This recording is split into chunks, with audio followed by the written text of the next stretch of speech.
நேபாளத்தில் சமூக வலைதளங்களுக்கு விதிக்கப்பட்ட தடை அரசுக்கு எதிரான போராட்டத்தால் கைவிடப்பட்டது. நேபாளத்தில் அரசுக்கு எதிராக நடக்கும் விவாதங்களை கண்காணித்து தகவல் வழங்க சமூக வலைதள நிறுவனங்களுக்கு 7 நாட்கள் அவகாசம் விதித்த அரசு உத்தரவிட்டிருந்தது. இந்த விதிமுறையை வாட்ஸ்அப், யூடியூப், எக்ஸ் உள்ளிட்ட 26 சமூக வலைதள நிறுவனங்கள் பின்பற்றவில்லை என கூறி நேபாள அரசு தடை விதித்தது. ஒட்டுமொத்தமாக திடீர் என சமூக வலைதளங்களுக்கு தடை விதிக்கப்பட்டதால் நேபாள இளைஞர்கள் கடும் அதிர்ச்சியடைந்தனர். தலைநகர் காட்மாண்டு உட்பட பல்வேறு பகுதிகளில் ஆயிரக்கணக்கான இளைஞர்கள் திரண்டு போராட்டத்தில் ஈடுபட்டதால் நாடே ஸ்தம்பித்தது.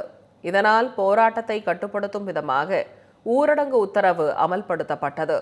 ஊரடங்கையும் மீறி போராட்டக்காரர்கள் நாடாளுமன்ற வளாகத்திலும் அருகே உள்ள பகுதிகளுக்குள்ளும் அத்துமீறி நுழைந்ததால் தண்ணீரை பீச்சியடித்தும் கண்ணீர் புகை குண்டுகளை வீசியும் அவர்களை போலீசார் விரட்டியடித்தனர். மேலும் பாதுகாப்பு படையினர் துப்பாக்கிச்சூடு நடத்தினர். இதில் 19 பேர் உயிரிழந்தனர். 250க்கும் மேற்பட்டோர் காயமடைந்தனர்.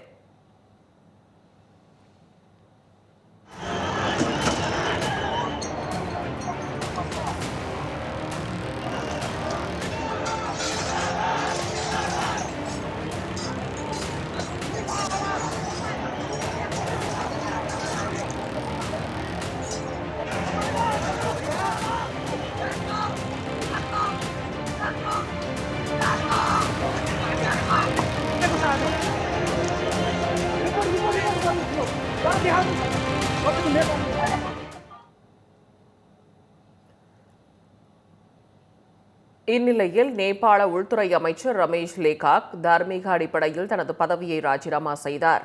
நேற்று மாலை நடைபெற்ற அமைச்சரவை கூட்டத்தின் போது பிரதமர் KP சர்மா ஒலியிடம் லேகாக் தனது ராஜினாமா கடிதத்தை வழங்கியதாக கூறப்படுகிறது.